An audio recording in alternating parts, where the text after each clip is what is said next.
Chers amis, bonjour. Cette semaine, la Torah commence en nous demandant Im bechukotai telechu.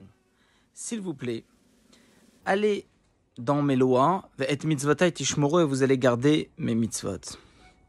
Alors, a priori ici, il y a une répétition. Rashi vient tout de suite et nous dit qu'en fait, lorsqu'il est écrit Im bechukotai telechu, si vous allez dans mes lois, c'est une demande d'Akadosh Baruch Hu de se fatiguer dans l'étude de la Torah.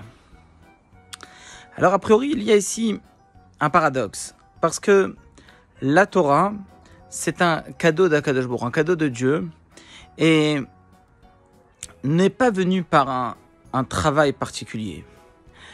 Alors, comment on peut dire que la Torah va dépendre de la fatigue, de l'énergie qu'on va mettre à l'intérieur de cette étude? Comment on peut dire que pour acquérir la Torah, alors on a besoin de ce qu'on appelle Amal Torah, la fatigue de la Torah?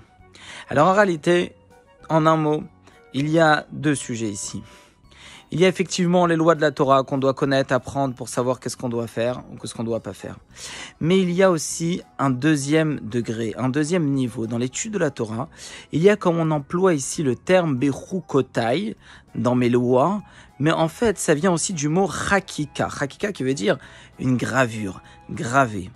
Si la Torah, on va, comme Dieu nous demande, c'est-à-dire s'il vous plaît, essayez de graver les paroles de la Torah à l'intérieur de votre esprit, à l'intérieur de votre cœur.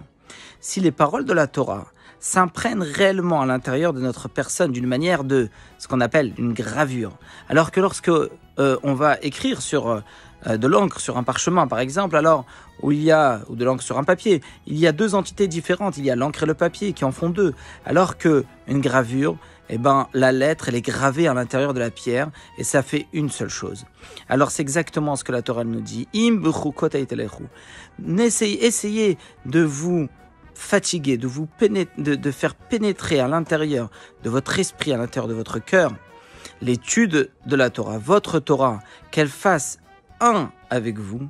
À ce moment-là, vous êtes sûr que vos mitzvot, les mitzvot, vous allez les garder. La vie juive va avancer presque d'une manière avec facilité, d'une manière automatique.